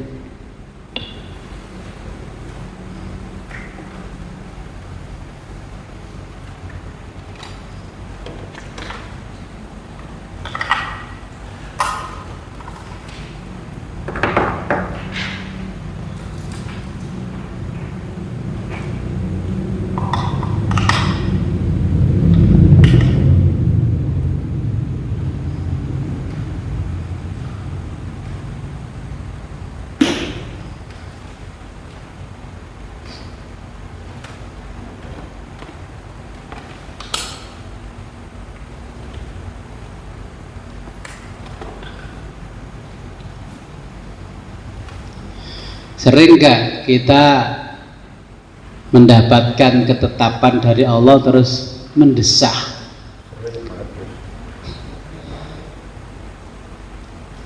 Ya, artinya mautuddin, mautut tauhid, matinya tauhid kita, mautut tawakkuli wal ikhlas. Jadi matinya tawakal wal ikhlas itu kurang alif ya, setelahnya wawu ditambah alif. Wal ikhlasi, dan matinya ikhlas.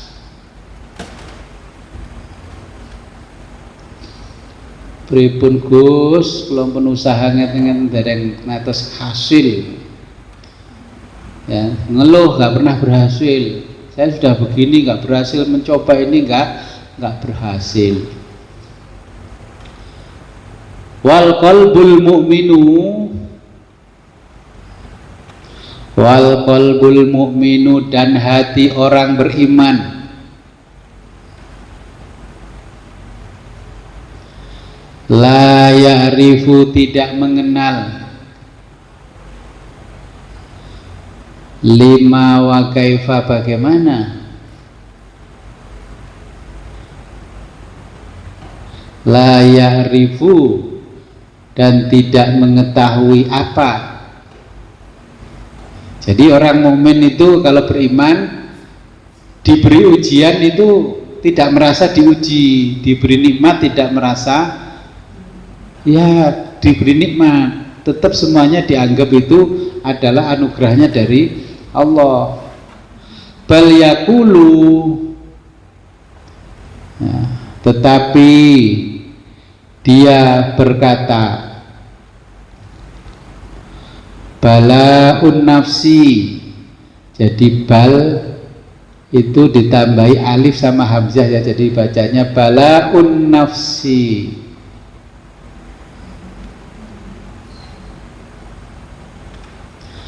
Jadi kalau kita ya, jadi itu balaun nafsi, lamnya ditambah alif tambah hamzah ya, balaun nafsi.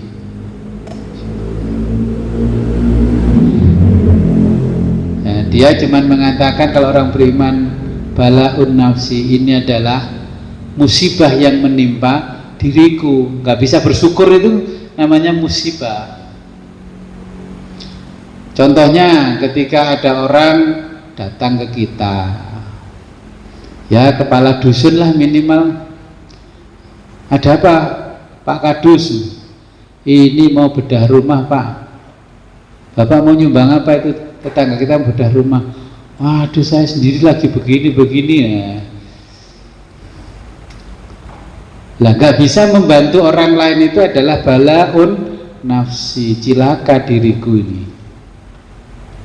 Kalau orang berduit banyak tapi nggak ngaji tasawuf, bisa aja ngomongnya ngapunten nggih ini lagu ini padahal uangnya itu di mana? Ya memang dia nggak punya uang, tapi uangnya di deposito miliaran. Kulliha semuanya, mukhalafatun bentuk perselisihan, munazaatun dan pertentangan,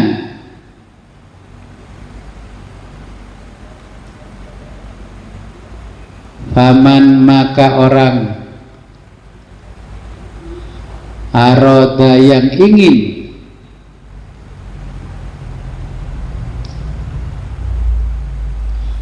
solahaha memperbaiki dirinya,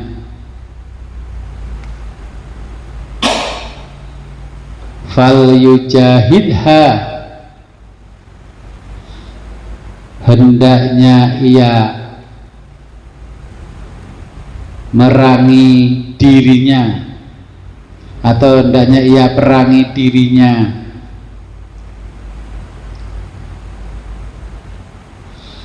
hatta sampai ya mana merasa aman,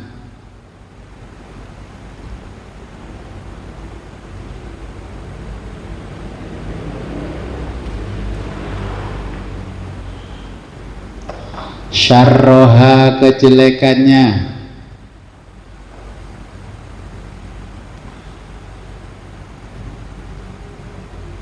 kulluha seluruhnya. Jadi ya mana merasa aman syarroha kejelekan jiwanya, kulluha seluruhnya atau seluruh jiwa itu, ya kulluha seluruh jiwa itu, syarrun fi syarrin, ya seluruh jiwa itu syarrun fi syarrin kejelekan dalam kejelekan. Fa idza juhidat apabila juhidat tidak diperangi, fa idza juhidat apabila juhidat telah diperangi,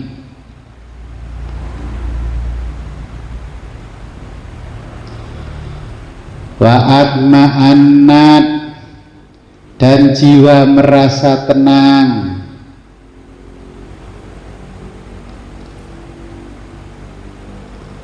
sorot maka jadilah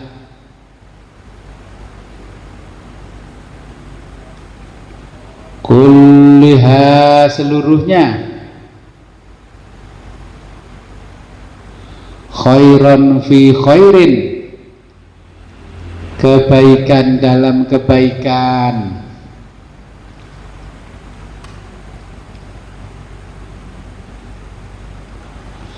tasiru dia akan menjadi muwafiqatan selaras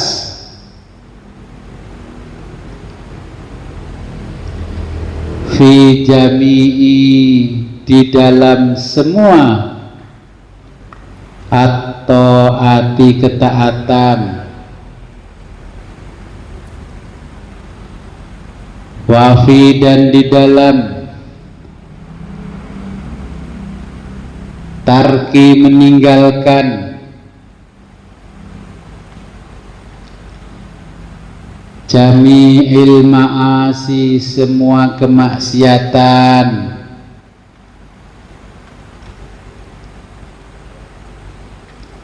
fahina idin maka saat itu yuqalu laha, yuqalu dikatakan laha pada jiwa,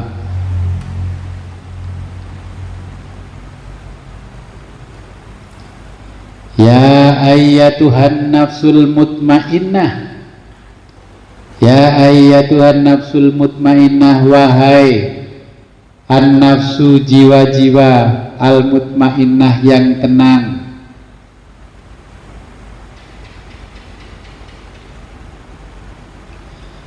Irji'i, kembalilah ila rabbiki, pada Tuhanmu,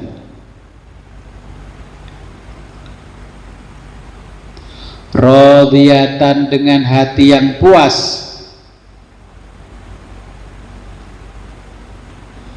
maradiyatan, penuh kerelaan. Ya, jadi kalau kita mendapatkan apa-apa, ya, ketika ditetapkan takdir oleh Allah, ya, kemudian kita komplain, menceritakan kepada orang lain, mengkonsultasikan kepada orang lain, itu namanya al-i'tiradu, ya, namanya komplain. Komplain itu sama dengan protes. Protes sampai nyanyian, dunia ini kejam sekali. Kalau kita protes dengan ketetapan-ketetapan Allah, berarti kita bisa dibaca orang lain kalau kita tidak kenal dengan Allah. Belajar tauhid tapi masih takut tidak bisa makan besoknya, ya. Belajar ilmu agama, kitabnya berjilid-jilid, tapi nggak pernah bertawakal kepada Allah. Bertawakalnya kepada makhluk, ya. Nah, kalau semua sudah seperti itu, kata Syekh Abdul Qadir, mautuddin, agamamu mati. Percuma kamu itikaf di masjid tapi yang kamu minta bukan Allah. Ujung-ujungnya kamu protes. Allahumma inni as'aluka, Allahumma inni as'aluka, itu namanya wujud protes dalam bentuk doa. Bisa nggak pasrah aja sama Allah? Jadi kalau ngajinya Fathur Rabbani, ya sudah pasrah saja, kita zikirnya cukup Allah, Allah, Allah, Allah, Allah. Tak perlu zikir yang lain-lain. Terus kalau pagi cukup membaca doanya Wali Kutub, Allahumma arham ummata Muhammad, ya. Supaya kita dikasih sayangi Allah, ya, mendoakan orang lain supaya dikasih sayangi Allah. Wong cuman mendoakan aja pelit, apalagi harta. Orang yang banyak sholat, ritual sholat itu di hadapan Allah nilainya masih lebih mulia orang yang ibadah sosial daripada ibadah ritual. Zikirnya ribuan tapi ada tetangganya nangis, gak punya beras, gak peduli. Kan dipertanyakan itu iman kita oleh Allah. Katanya kamu paham agama. Disindir Allah dalam surat Al-Ma'un. Ara'aitalladzi yukadzibu biddin. Tahukah kamu orang yang mendustakan agama? Jadi agama itu hanya untuk iklan dan brosur, ya, supaya melancarkan duniawinya. Maka ibadah yang nilainya besar itu bukan ritual, tapi ibadah sosial.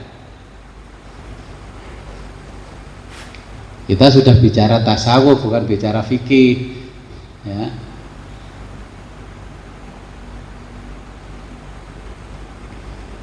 Supaya tidak dikatakan Syekh Abdul Qadir mautuddin, mautut tauhid. Kalau kita bantu orang lain, kita sudah gak berpikir ada dalil bahwa kita sedekah 1 akan dikembalikan oleh Allah 10 kali lipat. Itu sudah gak dipikir. Terserah Allah saja mau mengembalikan berapa, karena kita yang dilihat adalah Allah, bukan anak yatim yang kita lus-lus kepalanya, bukan. Ya, itu tugas kita ketika iman kita kepada Allah betul-betul beriman. Orang yang beriman tidak pernah berpikir bagaimana dan mengapa. Apapun yang diperintahkan Allah tidak pernah ditanya, kenapa ya kalau Allah merintah begini, kenapa Allah melarang begini. Orang dulu itu lebih selamat daripada orang sekarang. Karena apa? Mbah-mbah dulu ada anak sakit datang, bacaannya itu nggak fasih. Sakit apa anak mulai?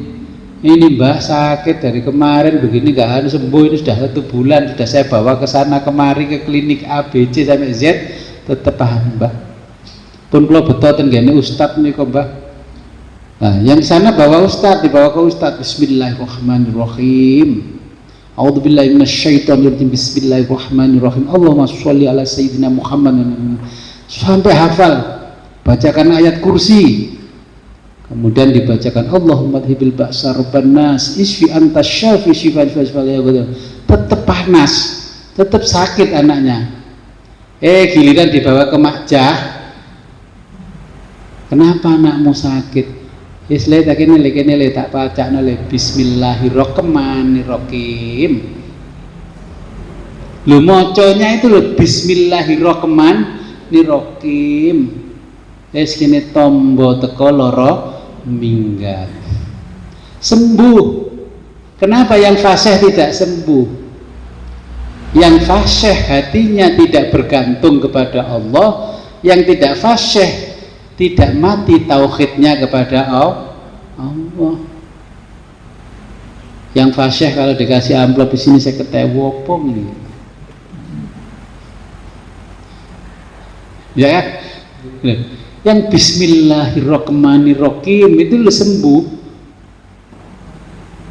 Yang fasih a'udzubillahi minasyaitonirrajim illa khabratin nabil mustafa gak sembuh karena mautuddin di dalam hatinya, mautut tauhid, mautut tawakkuli, ya. Tawakalnya bukan kepada Allah. Dia mikir kalau dia bisa menjadi juru selamat, juru penyembuh, ya enggak? Nah, makanya mati tawakalnya karena dia tadi ingin jadi juru selamat, jadi jaksa, jadi hakimnya di bidang agama. Dia menentukan orang ini masuk surga, masuk neraka, kan hakim. Yang bismillahirrahmanirrahim namanya aja baca makna maktun sembuh. Orang sakit mau melahirkan aja nggak perlu disesar.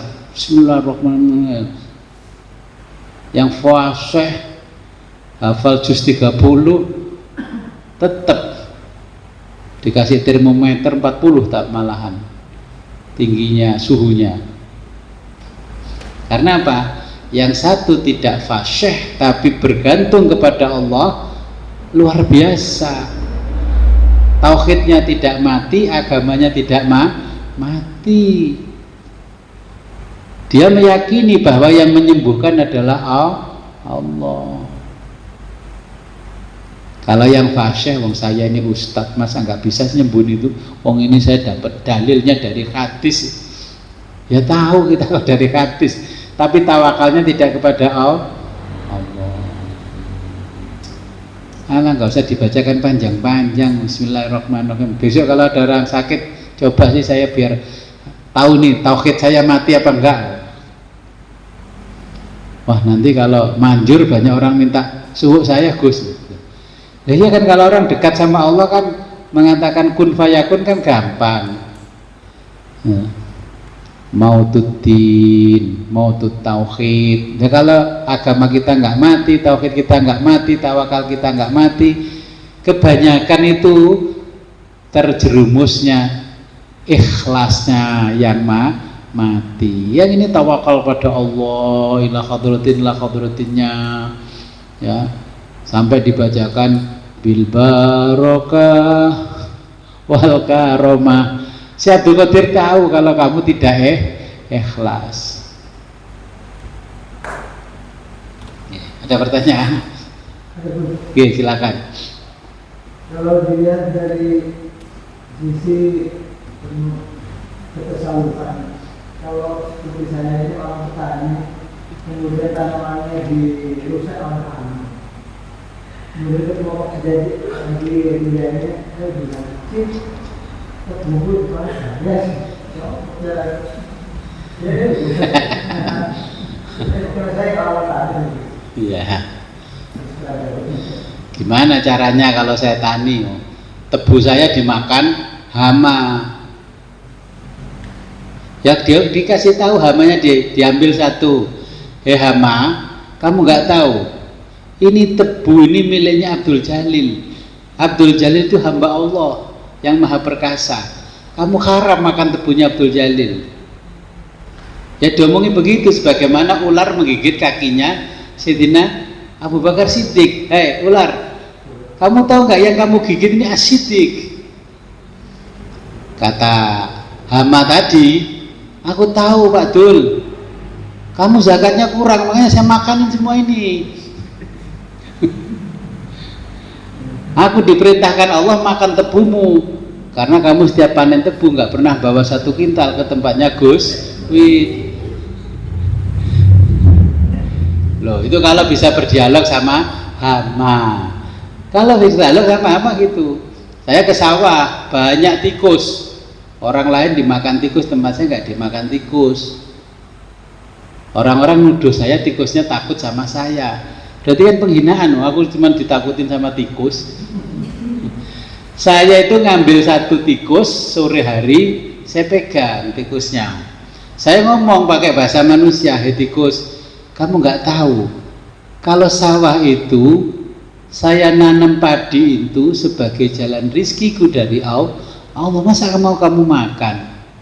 Berarti kalau kamu makan, kamu melanggar aturannya Allah. Akhirnya nggak ada tikus yang datang. Kalau waktunya orang jaga burung manuk itu, hui, krompiang. Saya ngikuti Imam Ghazali, ambil saja 1 burungnya itu, pegang, dibilangi, hei burung, kamu tahu nggak? Kalau padi itu adalah rizki yang ditunggu-tunggu keluargaku, masa kamu mau habisin? Aku sudah mengeluarkan modal banyak untuk nanam padi itu. Kamu nanti kalau habisin, aku tuntut di hadapan Allah. Terus saya lepas lagi, kasih tahu teman-temanmu. Kalau saya lain, kalau saya bacakan wajahna sebenarnya saya tahu. Iya, katanya burung gini, emang gue surokoh dibacain wajahna mimpahnya itim sadau amin kholbim sadau wal syainahum fahum la yubsirun. Itu kan Allah ngajarin Nabi ketika dikejar-kejar surokoh, suruh ngambil pasir dibacain wajahna mimpahnya itim sadau. Nah itu ilmu panglimunan. Pikirannya orang ya seperti Abah Jalil, burung itu disiwer panglimunan supaya nggak tahu kalau di situ ada padi. Kata burung, mataku ini sudah berada di alam batinnya manusia, walaupun kamu siwer aku tetap tahu. Ya harusnya gini, la tudrikul absar wa huwal latiful khabir. Itu di pagar gaib, muter aja di atasnya. Terus saya tulis rajah tentang raja burung. Dulu yang pernah dipegang oleh Nabi Sulaiman, saya tulis rajahnya. Saya gantungkan di boneka-bonekaan itu. Akhirnya burungnya takut karena itu ada raja burung. Nah, burung melihat rajah itu seperti raja burung. Nah, terus sore hari menjelang maghrib saya keliling di sawah, tapi dicurigai orang. Iku kayaknya pesugihannya lek payah te maghrib. Musuh orang awam tuh repot. Saya tulijul laila fin nahar wa tulijul nahara fil lail, pergantiannya malam saya berdoa kepada Allah supaya tanaman saya diselamatkan oleh Allah. Tetangga ngomong, nah, kalau kamu pengen aman ya ikuti dia itu pesugihannya setiap maghrib. Ya, jadi berapa tahun kita menerima nikmat dari Allah, berapa lama kita dikurangi oleh Allah terus komplain. Ketika dilebihkan Allah nggak pernah mengucapkan terima kasih, matur thank you, tidak pernah. Tapi ketika dikurangi 1 jam aja terus komplain. Ya. Masih melanjutkan bos. Oke. Seandainya disebut dengan insek hama itu tidak berdosa berdosa. Disebutnya hama. Ya kalau orang tasawuf tidak disemprot pakai insektisida, disirami air yang dibacakan doa. Kata Allah kan begini kalau di Quran, wahai manusia, ini loh prestasiku, aku bisa membuat tumbuh-tumbuhan yang tumbuh di muka bumi dan bisa engkau makan. Mana prestasimu? Kan gitu kata Allah.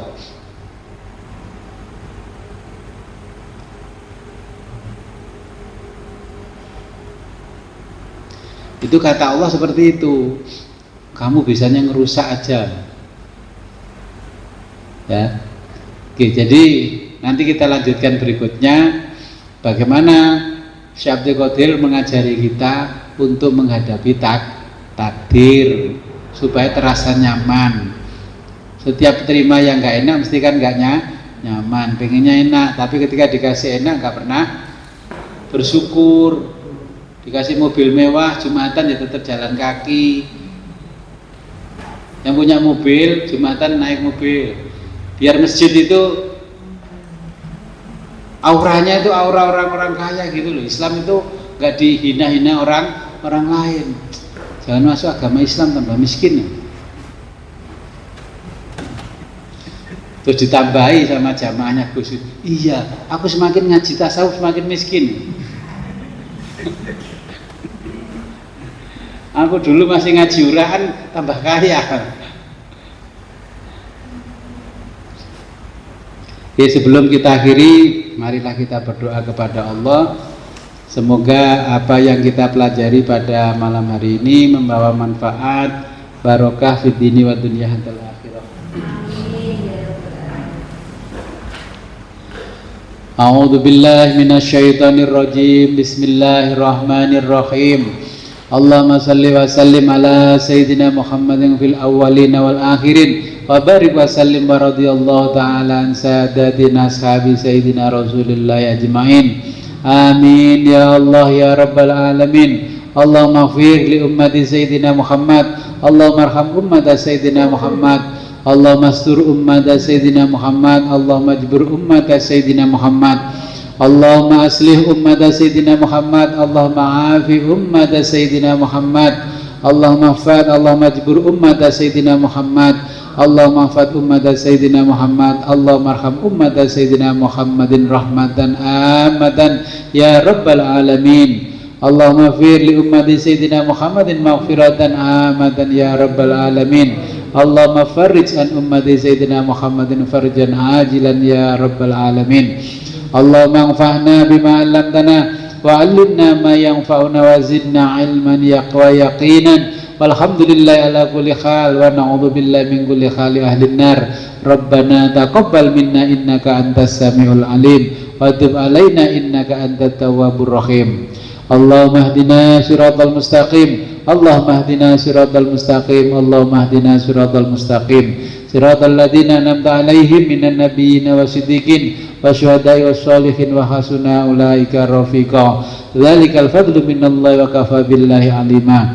Allahumma ya syahidan ghaira ghaibin wa ya qariban ghaira ba'idin wa ya ghaliban ghaira maghlubin ij'al min amrina ya Allah faraja wa makhraja ya syarikhal mustaskhirin wa ya ghiyasal mustaghizin. Innaka ta'lamu makanana wa ta'lamu khalana wa la yakhfa 'alaika syai'un min umurina. Rabbana atina fid dunya hasanah wa bil akhirati hasanah wa qina adzabannar. Wa sholli wa sallim ala jamil anbiya wal mursalin walhamdulillahi rabbil alamin. Al-Fatihah. A'udzu billahi minasyaitonir rajim. Iyyaka na'budu wa iyyaka nasta'in. Shiratal ladzina an'amta 'alaihim waladdallin. Amin. Akhirul kalam ihdinas siratal mustaqim wa billahi taufiq wal hidayah wa ridwal inayah. Wassalamualaikum warahmatullahi wabarakatuh.